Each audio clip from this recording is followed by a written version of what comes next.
my whole life started with Emma Goldman. My parents were in, I told you they were union organizers. And my father was the president of the Federation, French Federation of Steel Workers. And my mother was working there at the time as a secretary. And they were asked to go to Russia at the time when the Soviets were trying to organize all the unions of the world in one big union. But they went there against it, in the first place because they were both anarchists, and also because they didn't think that the Russian could handle this, such a big, huge, union. And they were not very happy with what the communists were doing in Russia anyway. And there was a huge banquet, which infuriated my mother because there was such a famine in Russia at the time. People who came to the trains and begged for food and money, and it was a horrible situation at the time.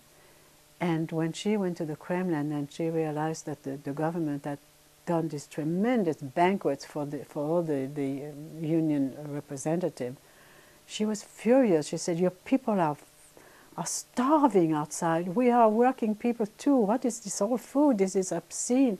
She was really mad at them.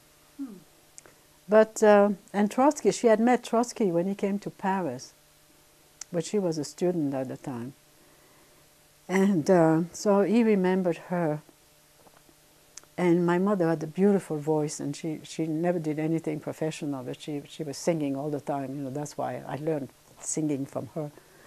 And he asked her to sing at the banquet. He asked her, "May, would you please sing something?" So mother got up and sang Hymn to Anarchists.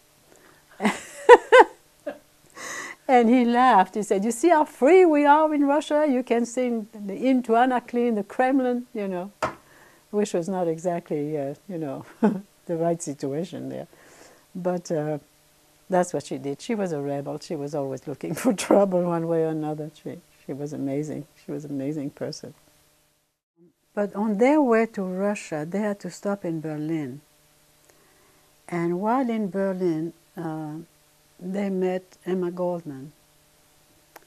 And Emma asked them, when they'd be in Moscow, to go and talk to Trotsky, who was the big man at the time, to free a couple of their friends who had been arrested while they were bringing some food or something to some of their friends who had been arrested. And they were in prison.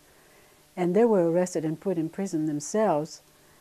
And so they asked my mother and father to go and see Trotsky, try to have them liberated. So he freed them, and they came to France until World War II, when they moved to Mexico.